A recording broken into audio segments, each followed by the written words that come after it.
Տիկին Թանդիլյան, նախ ձեր առողջական վիճակից սկսենք, 3 տեղափոխվել էիք հիվանդանոց և ձեր դիմումի համաձայն հրաժարվել էիք բուժօգնությունից, ձեր առողջական վիճակի մասին չեք մտածում, որ այդպիսի քայլերի եք դիմում։ Կարգավորվել է այսօր արդեն, առաջին հիվանդանոցը, շնորհակալություն իրենց, պատշաճ բուժօգնություն կարգավորելու առումով ցուցաբերել է, ուղղակի այո, ավելին էր պահանջվում և այո, ես հրաժարվել եմ, ճնշումս կարգավորվել է և ջրազրկված էի, ջուր եմ ստացել, հիմա արդեն ավելի լավ եմ և քանի որ հացադուլը շարունակում եմ, այն միջամտությունը, որը նախատեսում էին, այո, դրանից հրաժարվել եմ։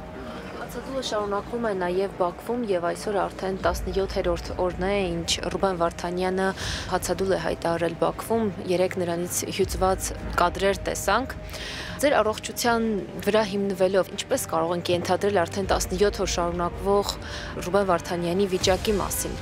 Սարսափելի բան էր, որովհետև մի քանի օր հետո ինձ տարան հիվանդանոց, որտեղ ամբողջ բուժանձնակազմը բացառիկ սրտացավությամբ փորձեց վերականգնել իմ ինքնազգացողությունից, դուք պատկերացրեք, որ Ռուբեն Վարդանյանը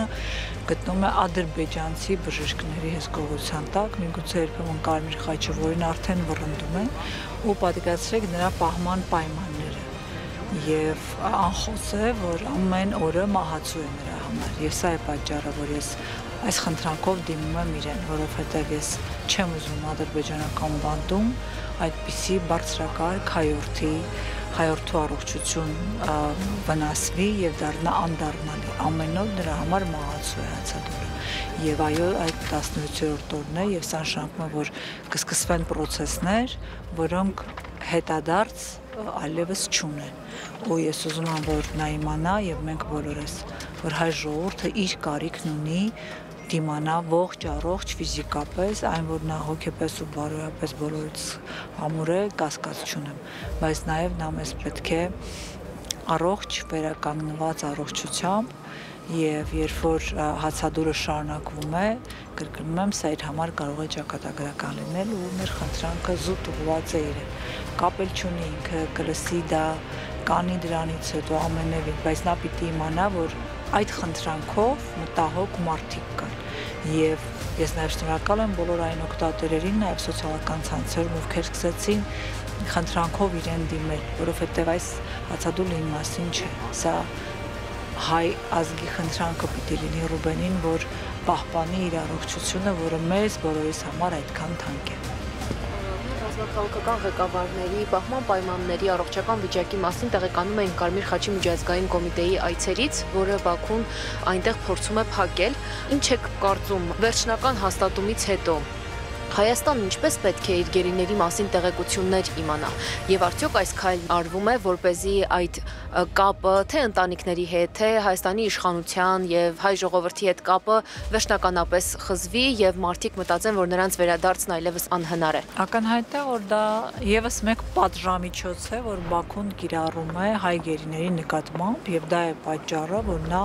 փորձում է վտարել Կարմիր խաչը այնտեղից, ենթադրում եմ արդեն գործընթացը սկսվել է։ Բայց այն, որ Կարմիր խաչի լիազորությունները ճնշված են Ադրբեջանում կամ այդ տիրույթում, դա վաղուց է ի հայտ եկել, և մենք նաև հիշում ենք, որ Կարմիր խաչի ավտոմեքենայից Բաղև Խաչատրյանին դուրս բերեցին և գերեվարեցին։ Սա ինչ է, եթե ոչ անպատվություն միջազգային հանրության համար, և այն, որ այդ կառույցը, որը մեզ համար ամենակարևորն է տարբեր երկրներում իր գոյությունը շատ անհրաժեշտ ու կարևոր է, որովհետև ամեն պահի կարող են լինել տարբեր իրավիճակներ և իրենց ներկայությունը անհրաժեշտ է։ Դա հումանիտար կազմակերպություն է, եթե Ադրբեջանը կարողանում է իրեն թույլ տալ հումանիտար կազմակերպության նկատմամբ այդպես վարվել, ուր է նայում միջազգային հանրությունը այս պարագայում, որտեղ են պատժամիջոցները Ադրբեջանի նկատմամբ, որտեղ է միջազգային հանրության գործողությունը թույլ չտալու դա իրականացնելու, որովհետև չէ որ ՄԱԿ կառույց, ՄԱԿ երկրները հենց դրա համար են ստեղծել այդ կառույցը, որպեսզի բոլոր երկրները նույն կանոններով գործեն։ Ինչպես է ստացվում, որ Ադրբեջանը գործում է ամենաթողության, անպատժելիության մթնոլորտում։ Այո, ես կարծում եմ, որ նրան Ադրբեջանի նկատմամբ դրա պատճառով եթե դա տեղի ունենա, պիտի սանկցիաներ կիրառվեն, տնտեսական այդ թվում։ Եվ Եվրոպան, որը նավթ ու գազ է գնում Ադրբեջանից, պիտի դադարեցնի։ Ամերիկայի Միացյալ Նահանգները պիտի դատապարտեն եւ սանկցիաներ կիրառեն տնտեսական, որովհետեւ մինչեւ Ալիևի տնտեսական շահերը չխաթարվեն, նա անելու է ինչ ցանկանում է, ինչպես մենք նաեւ ականատես ենք լինում։ Բայց Արցախի շրջափակման ժամանակ Ուրսուլա ֆոն դեր Լայենն էր այցելել Բաքու եւ միջազգային պայմանագիր էին ստորագրել նույն տնտեսական ոլորտում։ Ինչ եք կարծում, այս ԿԽՄԿ-ն փակելուց հետո կհամարձակվեն որևէ պայմանագիր խզել Ադրբեջանի հետ։ Եվ դա խայտառակություն է Եվրոպական միության համար, խայտառակություն է, որ գերության մեջ էր պահում 120,000 մարդ, իսկ նրանց հետ կնքվում էին պայմանագրեր եւ հռչակում գործընկերություն։ Եվրոպան հայտնի է մարդու իրավունքների պաշտպանության, չէ, որպես առաջամարտիկ։ Այդ երկակի ստանդարտները չեն դրանք։ Նրանք ուղղակի պիտի նման գործարքի գնալուց առաջ հասկանան, թե իրենց համբավը, Եվրոպայի համբավը ինչ է պարտադրում իրենց եւ ահա այդպիսի գործարքների պատճառով է այս ամենաթողությունը եւ Ալիևը զգում է իր անպատժելիությունը, որովհետեւ դրանից հետո իր հետ գործարք է կնքվում։ Արդյոք միջազգային հանրությունը որոշել է գոյություն չունենալ ինքնուրույն, որովհետեւ դա արդեն չգոյության մասին է, եթե չի կարողանում իր դատավճիռները պարտադրել, եթե նման վարքագծից հետո այնպիսի քայլեր է անում, որը խրախուսում է Ալիևյան ռեժիմին շարունակել նման վարքագիծ, անընդունելի է։ Տիկին Թանդիլյան, երեկ Միեդում Հայաստանի կառավարության ներկայացուցչի պաշտոնից ազատվելու մասին էր խոսք գնում։ Միեդը ռազմագերիների վերադարձնելու համար եւս մեկ գործիք է եւ Հայաստանի ղեկավարը նշել էր, որ պատրաստ են հայցերը հետ կանչել։ 4 գանգատ ունենք մենք, որից մեկը հենց ռազմագերիներին է վերաբերում։ Եթե այդ գործընթացն էլ մեկնարկի, մենք կարող ենք որևէ հույս ունենալ, որ գործող իշխանությունը ինչ-որ քայլեր կձեռնարկի ռազմաքաղաքական ղեկավարների հատկապես վերադարձն ապահովելու համար։ Այս իշխանությունները հրաժարվել են բազմաթիվ գործիքներից, որոնց միջոցով կարելի էր առնվազն փորձել վերադարձնել գերիներին այնտեղ պահվող։ Բազմաթիվ պահանջներ էր ներկայացրել Ալիևը Փաշինյանին, ինչը նա մեկը մյուսի ետևից կատարում է առանց դրա դիմաց որևէ բան ստանալու։ Այդ հայցերից հրաժարումը դրանցից մեկն է։ Հայաստանի հայցերը հիմնավորեն ու բովանդակային ապացույցներով լի։ Ադրբեջանի հայցերը ֆիկտիվ հայցեր են, որոնք ստեղծվում են ի հակադրություն որպես հայելեն, իսկ դուք արել եք, մենք էլ ենք անում, ինչպես եւ ամեն բան, ինչ որ նրանք անում են, որպեսզի կարողանան հետո ասել դուք հրաժարվեք, մենք էլ հրաժարվենք։ Իհարկե իրենք չեն հրաժարվի, մեր իշխանությունը օր առաջ շուտապույտ կհրաժարվի, որպեսզի հաճոյանա Ալիևյան ռեժիմին, բայց դրանք այո բոլորը նաեւ գործիքներ են։ Դրա դիմաց ԵԱԿ Մինսկի խմբի լուծարման մտքերի դիմաց որևէ բան ստացել է Հայաստանի Հանրապետությունը։ Ով էր դրթում Փաշինյանին օր առաջ այդ մասին սկսել խոսել։ Գոնե պահանջներ ունի դրա դիմաց, բանակցում է ենթադրենք, կարող էր բանակցել, որ սա կամ մյուսը ես իրանականացնեմ, մեր գերիներին վերադարձրեք, այնպես որ այդ ստերը, որ նրանք են տարածում, թե իբրև ջանք են թափում անտեսանելի,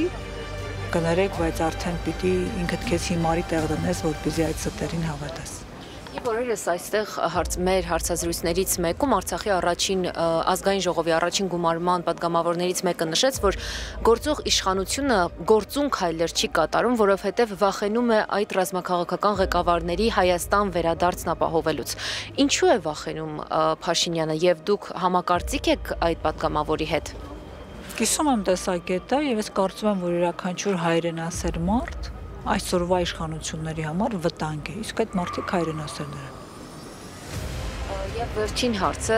Ռուբեն Վարդանյանի միջազգային փաստաբանը գործող իշխանությանը քայլեր է առաջարկել, որ պետք է իրենք իրականացնեն այդ վերադարձն ապահովելու համար, կեղծ դատավարություններին վերջ տալու համար։ Բացի իրենից այլ առաջարկներ Հայաստանից եւս հնչել են, որին դուք գնահատեք, հետևել են թե ոչ, եւ այս առաջարկին կհետևեն թե ոչ։ Գիտեք, 500 օրից ավել արդեն հայ գերիները գտնվում են Բաքվի բանտերում։ Եվ միջազգային փաստաբաններ եւ մի շարք այլ մարդիկ փորձ են կատարել աշխատել այնպես զուսպ, որ կարողանան օգուտ տալ գործը։ Եվ այո, բոլորին է հայտնի, անգամ անզեն աչքով յուրաքանչյուր քաղաքացու պարզ է, որ եթե Հայաստանի Հանրապետությունը պահանջատեր չէ, ապա որևէ միջազգային կառույց շատ դժվար է նրանց տեղից շարժել, որովհետև դու պիտի առաջնորդես գործընթացը, իսկ նրանք աջակցեն։ Եվ այս մարդիկ փորձել են օրեր շարունակ, այսինքն տարուց ավել արդեն, Հայաստանի իշխանություններին այսպես փորձել որևէ գործողության դրդել։ Այն, որ հրապարակային է արդեն Գենսերը խոսում այդ մասին, սա ուղղակի ապացույց է եւ ճիչ այն մասին, որ Հայաստանի Հանրապետությունը ուղղակի չի անում այն գործիքակազմով չի օգտագործում, որը նա ունի, ավելին էլ ունի, բայց հրապարակվել են ու թվարկվել եւ ապացույցներ բերել, որ անգամ Իրանում է դա տեղի ունեցել Ամերիկայի Միացյալ Նահանգների քաղաքացիների նկատմամբ, թե ինչպիսի գործիքակազմ է աշխատել այդ պարագայում։ Իսկ մեր իշխանությունները ասում են ջանք ենք թափում, չեք նկատում։ Իսկ այն 23 ընտանիքներին տեղեկացրել եք, օրինակ գոնե ինչ ջանք եք թափել այս 500 օրից ավելի ժամանակում։ Կանչեք դրանց հետ խոսեք։ Թող նրանք նկատեն։ Դուք բացի այն, որ գործը բարդացնելու, հատորներ ավելացնելու, այլ բան չեք արել մինչև այս պահը։ Երբեմն շանտաժի տեսքով այդ գործիք օգտագործում են գերիների այնտեղ գտնվելու, երբ որ մի քիչ շատ են պահանջում Ալիևը կամ մնացած այլ իր քարոզիչները, թե օրինակ սահմանադրությունը փոխեք։ Նրանք փոխում են առանց ձեզ, բայց ուզում են ցույց տալ, թե իրենց կամքով են փոխում, բայց քանի որ Ադրբեջանից անդադ այդ պահանջները հնչում են, մեկ էլ մի օր միտեղ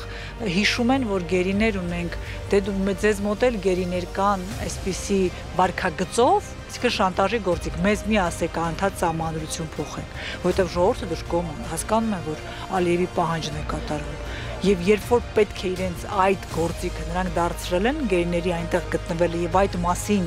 խոսելը եւ այդ ուղղությամբ որևէ բան անելը շանտաժի գործիք։ Եվ ես ցավով եմ սա ասում, այնինչ նրանք պիտի ուղղակի այո, զուսպ եւ ամեն օր աշխատեին այդ ուղղությամբ։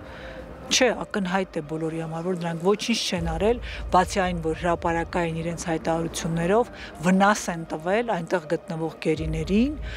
Նիկոլ Փաշինյանի պարբերաբար հայտարարություններով, մասնավորապես Ռուբեն Վարդանյանի մասին, թե հարցեր ունենք նրան, այդով էր նրան ուղարկել, հատորներ են ավելացել Ռուբեն Վարդանյանի վրա։ Մենք հիմար չենք, մտածենք, թե դու կարող ես հրապարակային այդպես խոսել, հետո գնալ բանակցել, որ վերադարձնի։ Դա ուղղակի ինքնախաբեություն է, եթե մենք որոշենք ինչ-որ տեղ մի փոքր անգամ հավատալ այս իշխանություններին։ Նրանք խոսում են սուտը ստի հետևից, ու սա հերթական սուտն է, ցավոք սրտի։ Շնորհակալություն դեպի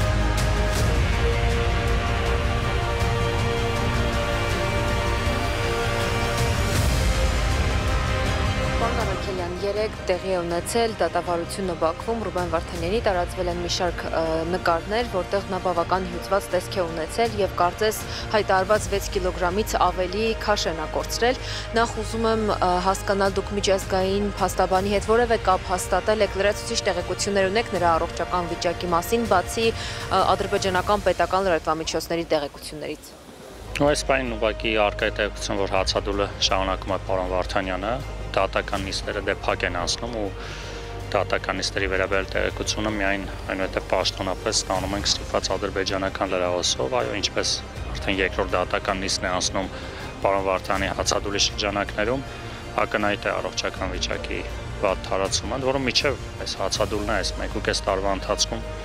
թյուծված տեսքը ոչ միայն պարոն Վարդանի, այլ մյուս հայրենակիցների ակնհայտ է։ Այս բանին արդեն մոտ 2 շաբաթից ավել է, 17-րդ օրն է հացադուլը շարունակվում է։ Հույս ունենք, որ առաջիկայում գոնե հացադուլը կդադարեցվի։ Մյուս կողմից էլ նաև որոշակի այդ միջազգային որոշակի ակտիվությունը նաև կփորձի նաև այդ մասով որոշակի նաև աջակցություն ցուցաբերի դատավարություններին։ Իսկ միջազգային փաստաբանի հետ կապված նորություններ կան, իր հետ կապ փորձել եք հաստատել։ Միջազգային փաստաբանը այսօր էլ հրապարակել էր նաև իր հերթական կոչը ուղերձը Հայաստանի իշխանություններին, քանի որ այն որ Հայաստանի իշխանությունները պարբերաբար ասում են դե ինչ անենք, մենք անում ենք, աշխատում ենք, միջազգային փաստաբանը երկրորդ անգամ հստակ քայլերով նաև ներկայացնում է այն հնարավորությունները, որը պետք է արվի, մասնապես տարբերակներից մեկը այդ երրորդ երկրի այս պարագայում, որպես օրինակ Շվեյցարիայի աջակցության հնարավորությունը կա, որ Հայաստանի, Ադրբեջանի միջև, քանի որ դիվանագիտական հարաբերություններ չկան, Շվեյցարիան Հայաստանի հետ երկկողմանի համաձայնության պարագայում կարող է որոշակի ֆունկցիա ստանձնել, այսինքն Շվեյցարիայի դեսպանատունը Ադրբեջանում հանդես գալ Հայաստանի անունից եւ որոշ չափով նաեւ աջակցել Ադրբեջանում գտնվող մեր հայրենակիցներին, այսինքն բազմաթիվ տարբերակներ կան դիվանագիտական աշխատանքի, որը ցավոք Հայաստանի իշխանությունների կողմից դեռևս չկատարվում։ Շնորհակալություն։